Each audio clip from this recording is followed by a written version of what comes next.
Hello and welcome to my webinar, Decluttering with Intent. I'm Stephanie Litwin, and I hope that this webinar will be very helpful for you. So, how many times have you asked yourself, I'm so bleeping stressed out about this job, or my relationship with so-and-so isn't going anywhere? Why do the wrong relationships keep happening to me? Why, for once, can't I just get ahead? What's happened to all those dreams I had for myself? Why can't I find a job I actually enjoy going to? Why can't I get myself together and stop always being late? Why does my house look like a tornado came through it?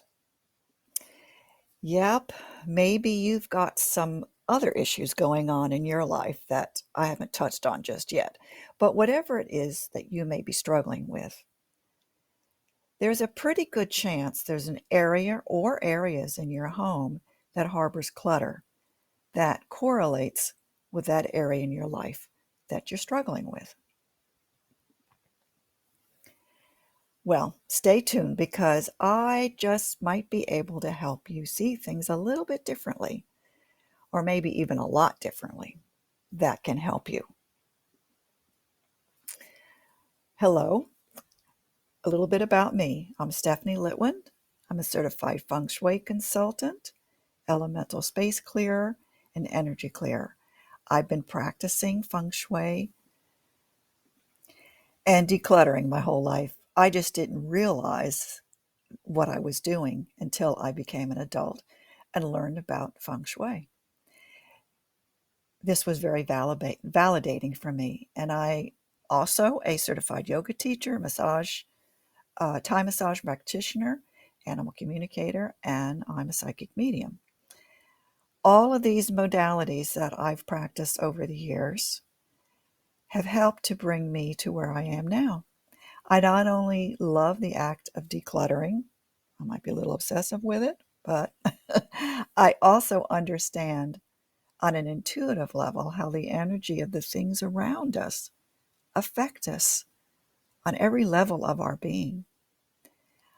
I also write and illustrate children's books, but I'm far from perfect. I can be messy and often misplace things and go a little bit crazy trying to find them. That's my ADD in action. But like everyone else, I am a work in progress. Clutter. Even the word sounds heavy when I say it. Clutter is a roadblock to your abundance, and it comes in all shapes and sizes. It's not just about money, it can be applied to anything and actually everything in your life. So, what is clutter? Well, clutter is anything that gets in the way of living the life of your dreams.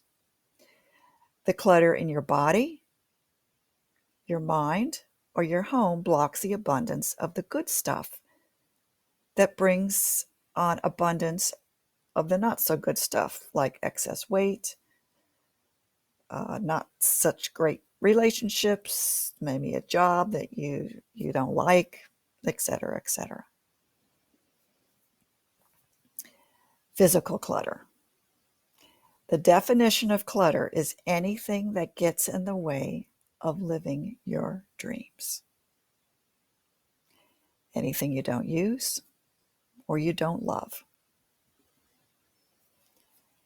We're all connected to and influenced by this huge ocean of energy, although we're often unaware of it.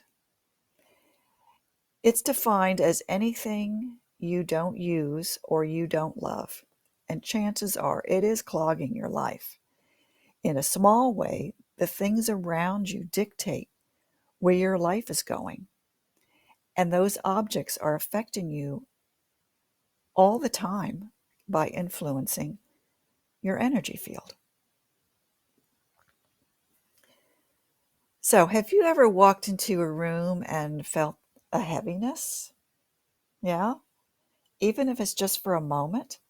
Maybe sometimes we're not even aware of it. I have felt this heaviness when walking into a hotel room. I certainly didn't know who or what went on in that room before I got there, but I feel the weight of the energy left behind. Energy can be thought of as invisible dust. This is what happens with energy. It sticks like dust to our stuff. And the more stuff you have, the more stuff energy you have, that can affect you in all aspects of your life. But there's more. Clutter isn't just about the physical things in your life. You can also have clutter in the things that you don't see, such as time or relationships. When you clear out the clutter that's affecting you negatively, you can begin to experience clarity, relaxation, and much, much more. Your life can begin to move in another and better direction. Clutter causes stress, so the more stuff, the more stress. But it's not just about getting rid of the clutter, it's about understanding the deeper meaning behind the clutter.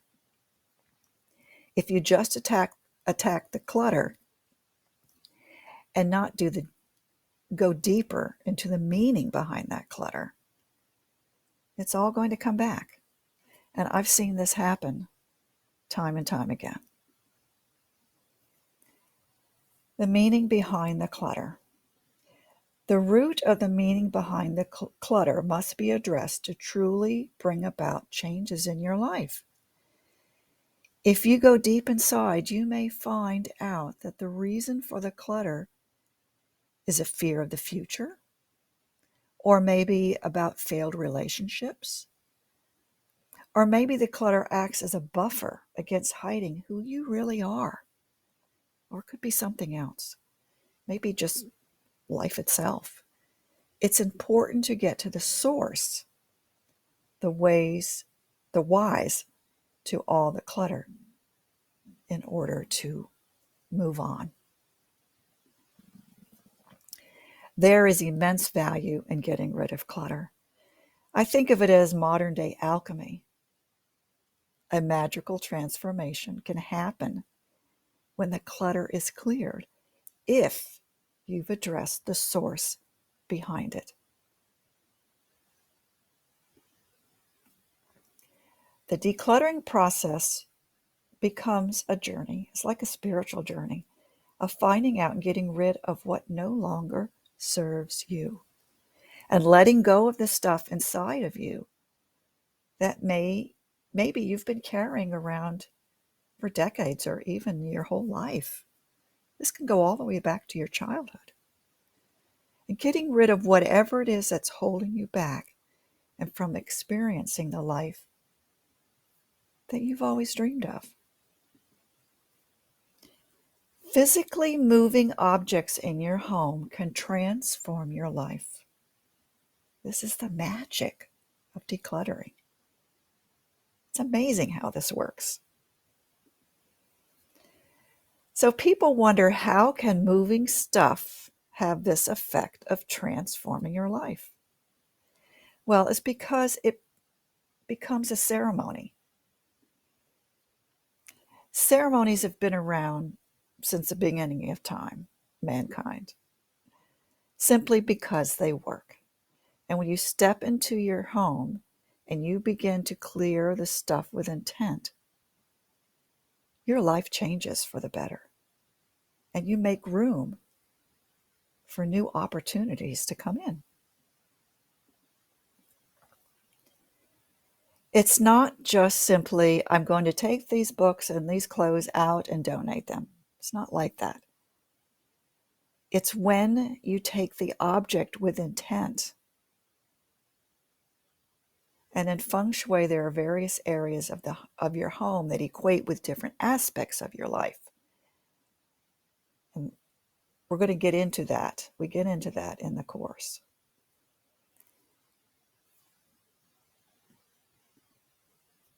In feng shui, the front door is the most important feature of your home. This is where the world gets its first impression of you. Ah! You may be thinking. For now, I want you to imagine your front door to your home or your apartment. Later, I suggest that you actually go out and stand outside and look at your front door. If you have a house, stand at the sidewalk or the street to look. And now, what does that entrance make you feel? Is it inviting or is it a mess? Let's do a little meditation. So, I'd like you to let go of it for this meditation, to let go of what no longer serves you. So, close your eyes and take a few deep breaths to help you relax. And notice how your body begins to relax more and more with each breath. I'd like you to set an intention of letting go. So you can say in your mind, I easily let go of what no longer serves me. I easily let go of what no longer serves me. I easily let go of what no longer serves me. Notice what feelings come up in your body, or in a thought, or maybe an image that pops up into your thoughts. You don't have to do anything with them. Just notice. Notice what you're noticing. And let your breath flow easily and rhythmically. Now, let's imagine you're standing just inside your front door. Imagine you're looking toward the left, the far left corner of your home. So you're standing at the front door. Imagine the far left corner of your home, not particularly right there in that room that you're standing in at the front door, but the far left. See the room that's in that far left corner. And see in your mind's eye the objects that are there. Do they lift your energy up? Do they serve you in any way or not serve you? Is there anything you do not use or love that's in that space, in that area, that room? Keep scanning this area. Is it dirty? Does it need to be cleaned? Are there any broken objects in that room, in that area? Imagine anything in this area that no longer serves you. Imagine that it's gone. If you see anything that could be a metaphor for a lack of abundance, remove it. Imagine it's gone. And now imagine this area is filled with light and joy. Feel the support this area now gives you. Feel what a life of abundance feels like. Abundance in love and prosperity and in life itself.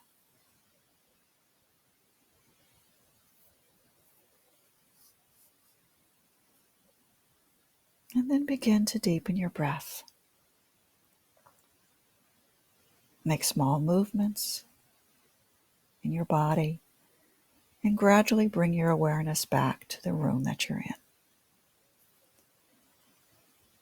And when you're ready, slowly open your eyes.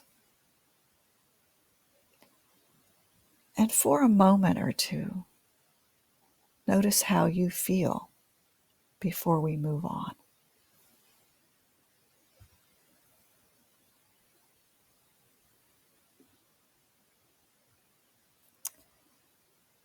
Now, I know it sounds crazy and maybe even a little unbelievable, but by addressing that area of your home that we were just doing in the meditation, that is the wealth area of your home in feng shui.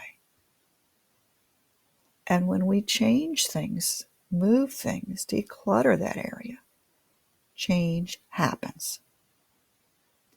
Maybe an unexpected check arrives in the mail, or you find a $20 in your pocket that you totally forgot about, or maybe even found it on the sidewalk, as I have. It's simply amazing how energy works. Even though I get it, it still blows my mind at times, makes me laugh. What it does is it underlines the mystical energy of decluttering.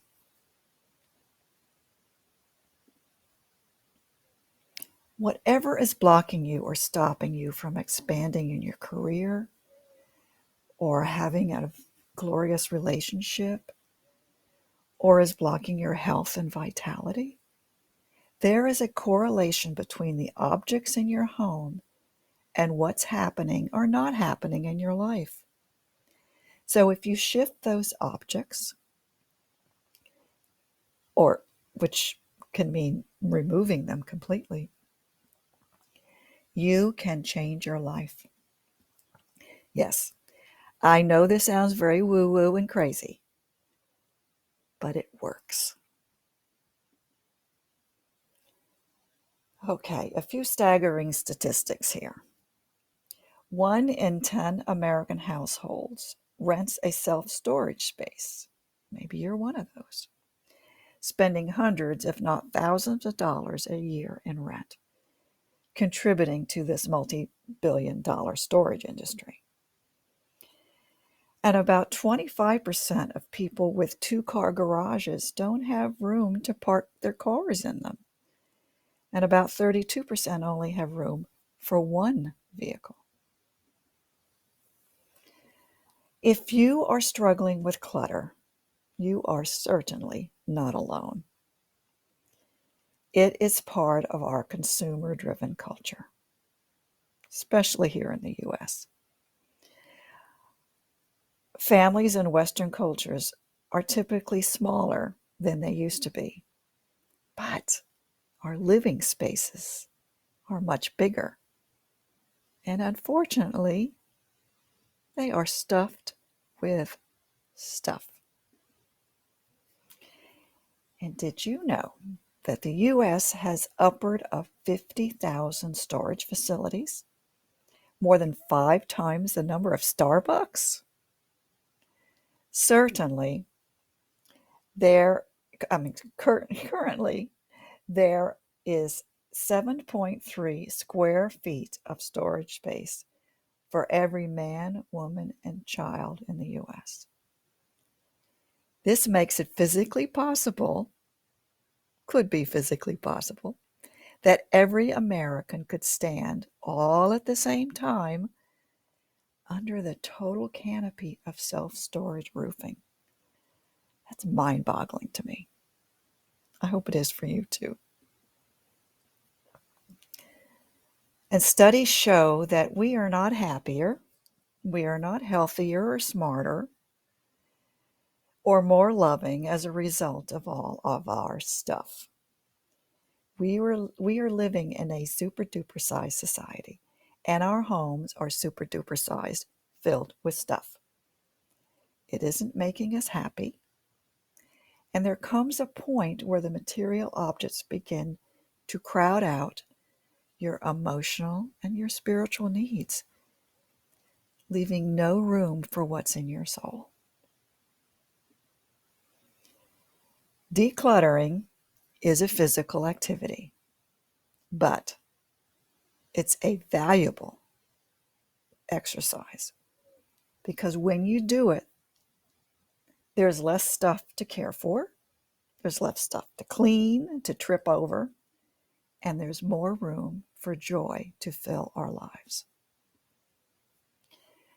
Decluttering can be a spiritually empowering exercise as well that can literally transform your life, as it creates the space in your heart and in your home for more vitality and, importantly, inner peace. When you address the meaning of the objects in your home, in the end, you'll realize it's not about the stuff. It's about the meaning you invest in your stuff.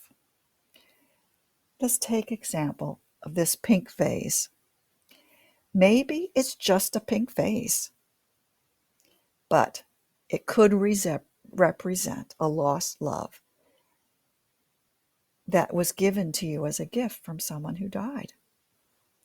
It's important to understand the significance of the object and if they empower you or deplete you.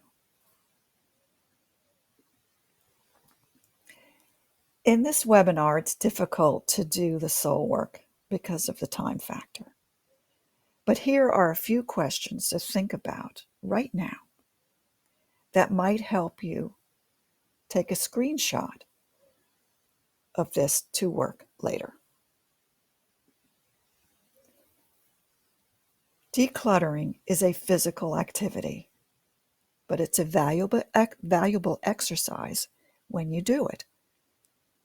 There's less stuff to care for, less stuff to clean, less stuff to trip over, and more room for joy to fill your life.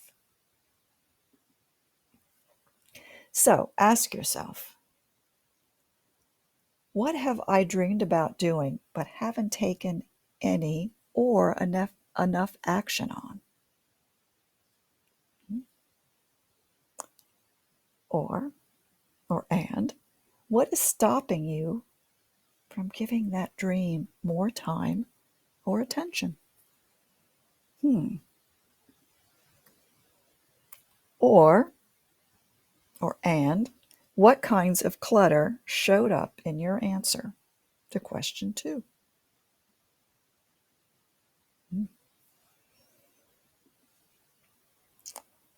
So let's get down to the basics. Let's start with some basic steps to take when decluttering an area of your home and a few questions you can ask yourself as you're doing this clearing. First, you'll need a few boxes or bags labeled to keep, trash, maybe, or donate. Next, you'll pick an area to declutter. Now, this could be as small as a dresser drawer or a cabinet or a bookcase, but not a floor-to-ceiling one, please. Or maybe a closet if you're feeling really extra ambitious. Please don't start with a whole room. That's too overwhelming. Next, you will decide how much time you have to do this activity. Setting a time limit will help you not overextend yourself. Baby steps here. So let's say you have 30 minutes. You set the timer for 15 minutes. And that's how long you actually do the decluttering, the undoing part. And then the last 15 minutes, you'll need to put everything that goes back in the drawer, the cabinet, or whatever you've decluttered, or else you're going to end up with a bigger mess than you started, and that can be so overwhelming and upsetting. If you use the whole 30 minutes to go through the stuff, there's not going to be any time to put it back. And yikes, you're going to have an even huger, major mess on your hands. And we don't want to go there. Okay? We want to feel good about it, not beaten down. I also suggest playing some upbeat music. It really helps to get you in the mood and the rhythm. Next, you'll dump everything out, for example, out of a drawer. Dump everything out of it. And then you repeat the motto. Do I love it? Do I use it? If the answer is yes, put it in the keep box. Now, the trick here is to do this quickly. If you need more than 3 seconds to answer that question, then you probably have an emotional block of some kind. Now, I say 3 seconds, but you can take 5 seconds, but not more. Some decluttering coaches add a third. Do I need it? I leave that question out of the list because it just invites an emotional answer, and we don't want to go there. Because this could be very well be the one of your soul blocks. Because, frankly, many people that have a clutter issue are constantly saying, do I need it? And the answer is usually yes. So we don't even go there. Here are some possible reasons why you hesitate or take too long to decide. It could be a safeguard to something in your life, a fear of some kind, such as judgment or rejection. An example would be maybe your Aunt Tilly gave it to you, and if she doesn't see you wearing that scarf that she gave you, she's going to pass judgment on you of some kind or another, even though you don't like the scarf and you never wear it. That's something that goes out the door, in the donate box. Stuff can seemingly fill an emotional hole of old, deep-seated issues, such as a family heirloom or old love letters. That's stuff we hang on to. Or C, it could be an external symbol of our internal feelings of I'm enough. This is the I might need it someday syndrome. But if you haven't used it in the past 6 months or a year for those seasonal things, you're not going to miss it. Okay? Now, a little footnote here. I'm not talking about the dressy dresses or the tucks that you only need for special occasions. That is, unless they don't fit, of course, and you know you'll never wear it and would rather buy something new. Or D, maybe an outward distraction that keeps you from looking within and working on some self-care. Yes, decluttering is most definitely a part of self-care.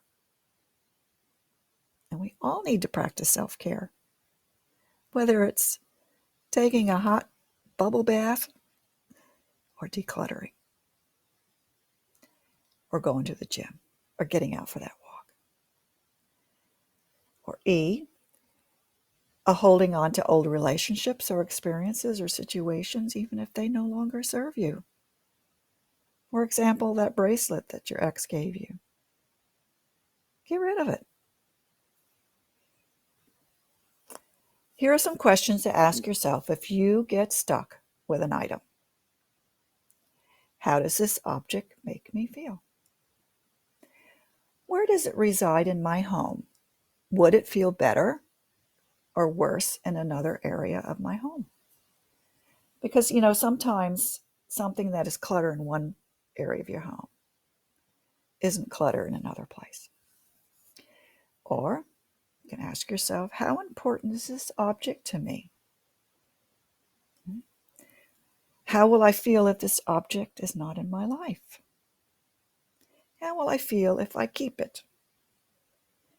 Am I ready to release this object? If not now, when? It is hard to let go. And there's an interesting survey on pain and the brain that I'm going to tell you about. There was a study and it was in the Psychology Today, found that many people letting go is literally painful. Researchers at Yale School of Medicine recruited both non-hoarders and hoarders, and then they asked them to sort through items like junk mail and old newspapers. Some of the items belonged to the experimenter, and some actually belonged to another participant. The participants had to decide what to keep and what to toss out. And while this was happening, researchers tracked their brain activity.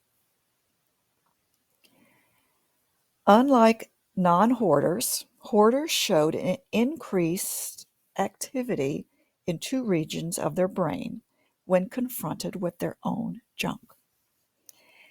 These two areas, called the anterior cingulate and cortex, it's kind of hard to see, but it's a light yellow in the picture. The more a hoarder reported feeling not right about throwing something out, the stronger this pattern of activation was. Both of these regions of the brain are associated with conflict and pain. And you can see the same pattern of brain activation in other forms of psychological pain. For example, the same regions produce gut-wrenching cravings among smokers or drug addicts that are trying to quit. The stronger the activation, the stronger the feeling of anxiety, discomfort, and the need to use. You also see the same brain pattern among shoppers when hit with the sticker shock. The pain of higher prices provides a physical incentive to resist a purchase. And you can predict whether or not someone will buy something by the strength of this brain pattern. That's why, I think a lot of hoarders like to go to garage sales and yard sales, or when people put out stuff by the side of the road for free. They're the ones that are stopping the most, looking at it. So the same process may explain why hoarding is self-sustaining. Each time a hoarder holds on to something, he or she may feel safer and calmer, and that relief can become addictive. You don't have to be a hoarder or have OCD to know what it feels like, whether it's an old sweatshirt, a gift you've never used but can't bear to throw out, or every drawing or craft or school assignment from when your kids were in grade school. I'm the same as a writer of this article. Full disclosure here. I have the opposite brain reaction when it comes to junk and clutter. I absolutely love throwing things out, and I find it more fun than acquiring things. It's almost a high to be able to say, I don't need this anymore. I've had to train myself to hold on to some things that may be nostalgic to me in the future, like some books and family mementos, which eventually get into a scrapbook because I also like to organize. It can be so hard to give up an article of clothing you've had for many years, but for whatever reason, you don't wear it anymore. Touching, holding it for a few moments can lead to holding it longer and longer. When you get to the point that you don't want to let it go, all those memories just keep flooding back to you. Did you know we wear 20% of our wardrobe 80% of the time? It's a good idea to review at the end of each season. That's what I do. I go through at the end of each season, or maybe even halfway through the year. What did I wear? What haven't I worn? If it's something that I haven't worn that for that season or 2 seasons, I have to decide, well, am I ever going to wear this again? And be really honest with myself. You can do the same. Got to be honest with yourself. So you ask yourself, which item did I not wear? These are ones that go. This is where those special occasion items come in, though. But ask yourself if you still like it and if it still fits you. If there's something you didn't wear that doesn't have a particular purpose, yet you struggle to let go, such as an old college t-shirt, ask yourself what motivates you to keep it and listen to your underlying answer. What could it be?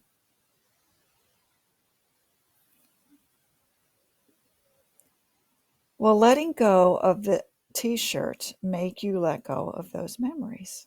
Of course not. Of course they won't. Challenge yourself more. How did you feel in those glory days? Did it give you joy? Consider your life today and how you could bring those same feelings back. Obviously, it's not the same as when you were in college, but it's absolutely possible to get that feeling back in a way that aligns with who you are right now. Clearing the clutter from this subconscious place asks you to address your thoughts and your feelings first, which makes it so much easier to clear it out and maintain a clear, open space. This is when the miracles happen, because you've cleared something from your past that has been holding you back. Clothing and books are biggies when it comes to clutter. Why? Because books hold a lot of promises and solutions or rescues or escapes for us. It's important that you keep these pointers in mind when you decide to declutter books. Do it with a quick gut reaction, sort into piles of keep, donate, maybe. Absolutely do not labor over decisions here. Remember I said 3 to 5 seconds? You are practicing listening to your intuition when you do it quickly. Your intuition will give you the right answer. And don't keep holding it. And when you're done, you take the donate pile or bag and box them, put them by the door ready, or put them directly into your car. It helps that you're feeling the thrill of success. So you got to get them out quickly. And know that you've taken action that supports you and your desire for new opportunities and a fuller and richer life. Pay attention to how the universe responds and the coincidences that pop up. Maybe you were thinking of an old friend and here she suddenly calls. And 3, next, go through the keep pile. Does every book there really deserve a place in your life? Or thing, not necessarily just books. Everything in your life must be worthy of the space you are holding for it. If you're on the fence, move it to the maybe pile. And 4, now dig through that maybe pile. These books could be telling you about how you treat yourself, how you block or sabotage your success, as well as blocking beliefs. What made you put it in that pile? Was it expensive or was it a gift somebody gave you? This may be a time to do a little soul searching if a book is particularly difficult to decide. You could try journaling and ask yourself, how does this book make me feel? Or whatever the object is, not necessarily a book. You're going to let it flow. when you write, when you journal. Guilt, money, sadness, not helpful to you. Those are all things that could come up. Then put your writing aside for a few hours or best overnight. Then read what you wrote. If your writing makes you feel worse about yourself or uninspired, let it go. If the book or the item among your clutter was a gift that you don't want, I assure you the person who gave it to you won't want you holding on to it out of guilt. Now we'll move into a few feng shui principles. Most important are the power positions in the bedroom and your office desk. In Chinese thought, feng shui is a system of laws considered to govern spatial arrangement and orientation in relationship to the flow of energy, of qi, and whose favorable or unfavorable effects are taken into account when siting or designing buildings. It's very widespread in China. That's where feng shui came from. And where buildings are built, they check the elements of that area if that's a place to build this building. And it applies to our feng shui applies to our everyday life. So we'll take, for example, the bed position. You want your bed that you sleep in a power commanding position. And if you look at the picture, the diagram, the top picture on the left side of the page is a power position. Now that's in the corner of the room. It's important to have a headboard, not a metal one, and not one that has got slats that's is open. You want a solid wood or fabric covered or something like that. Not metal. Metal affects the brain waves. And you could also put a plant behind it, and that's supportive. Another position that is empowering is the two in the middle. And you'll see where the door is. Okay. It's a powering position because you can see the door when you're in bed. Okay. Now, the bottom one, you can see the door, but it's in line with the door, and that is not good. That energy moves too quickly through that door. Okay, so as long as you can see the door to the room and that you're not directly in line with that door, the bed is in a good position. In feng shui, they often say not to put a bed under a window, and I know sometimes that's hard to do. That's where the headboard comes in handy. That's protective. Or closing the drapes at night, closing the curtains. If that's the only place you can place your bed, in your bedroom. Now we get into the power position of your desk, whether this is in a home office or an office outside your home. It's the same thing as with the bed. You want the power position as being able to see the door from where you sit. So those first three are power positions. You can see the door, and so nobody or thing or energy can sneak up on you. The bottom one diagram is not, those desks are not in the power position.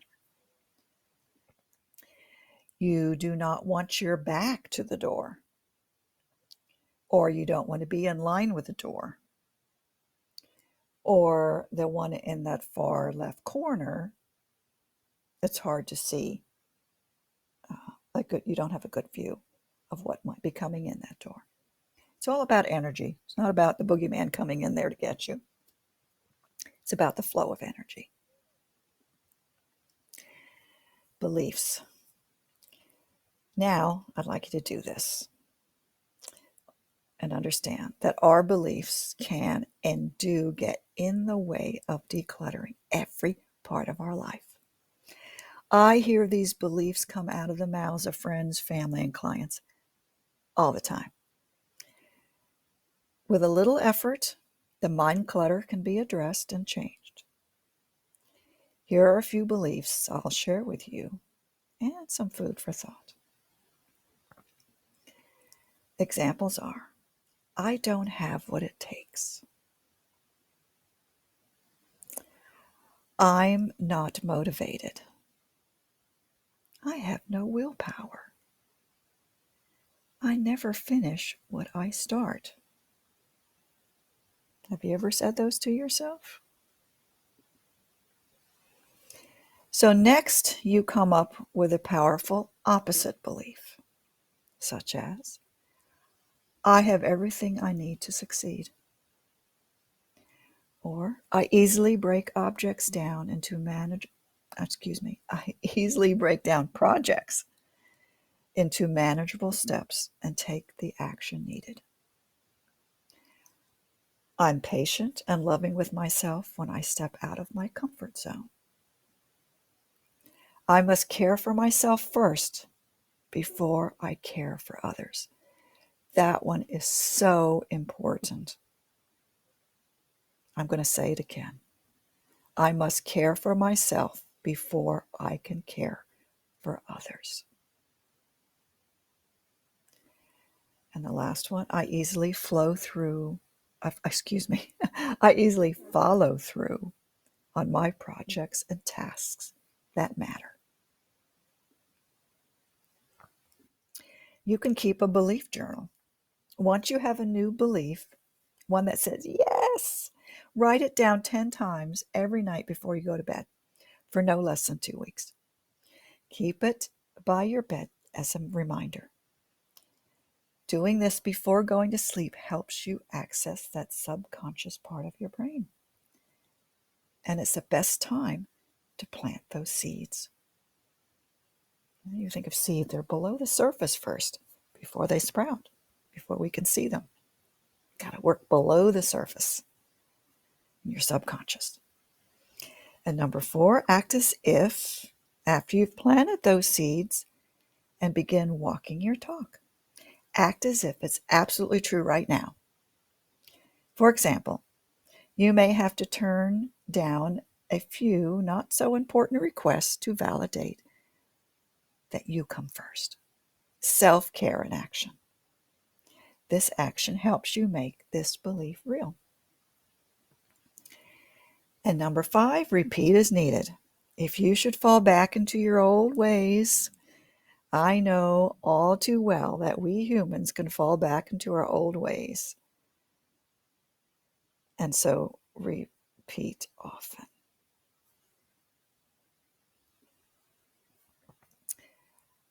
My course offerings. In the 5-week course, what you will learn: the best methods to remove physical clutter, methods to remove invisible clutter. You'll learn some basic feng shui principles. We'll go beyond what we just did in this webinar. And space clearing techniques, because after you clear the clutter, after you've maybe made some adjustments with the furniture, it's time to clear out that invisible dust, that energy that no longer serves you. And hopefully you'll discover some reasons behind your clutter. The course outline. It's a 5-week course, Decluttering with Intent. Week 1, introduction and background information at your home, your sacred place, about the sacred process, struggling with clutter, decluttering your thoughts, exercises. Week 2, what is clutter? Getting started. What actually is my clutter? Non-physical clutter, clutter myths, breaking the attachments to clutter, and you'll learn about the bagua. That's the feng shui map. And week 3, clearing out the old, part 1. Decluttering methods, getting down to the basics, your bedroom assessment, and why the bedroom is so important. Space clearing methods after decluttering, okay. Feng shuiing the bedroom, and the master bathroom. Week 4, clearing out the old, part 2. This is when we really get down to business. You'll look at your front door with feng shui perspective, and kitchen and dining area, that's your abundant area, and feng shui adjustments, your living room, your office, and those out of the way spaces, clearing and feng shuiing them. Week 4 is a big week. Week 5 coming to a close. Time clutter, designing your life, your relationship clutter, your clutter thoughts, and the 28-day ultimate journey. What you get. There are 2 plans. Plan A, you get the 5-week course with the workbook, and there's a private Facebook group page. Good place to share your thoughts, your questions, your wins, and I will check on it. That's where I can do a little coaching and helping you with any issues you might have. Plan B, you get the 5-week course with the workbook, the private Facebook group, but you also get 2 Zoom Q&A group sessions, which will be recorded if for any reason you cannot make it. Declutter with Intent 2-week course cost. Plan A is $135. Plan B is $275. Plan B can also be done in 2 payments of $137.50. So I am so grateful that you made it to the end here, and thank you, thank you, thank you. I hope you are inspired, that I've inspired you in some way, and that you're ready to address the clutter. If you have any questions, please don't hesitate to email me. I'll be happy to answer. All information you need is on my website if you are ready to take the course. And thank you. Namaste.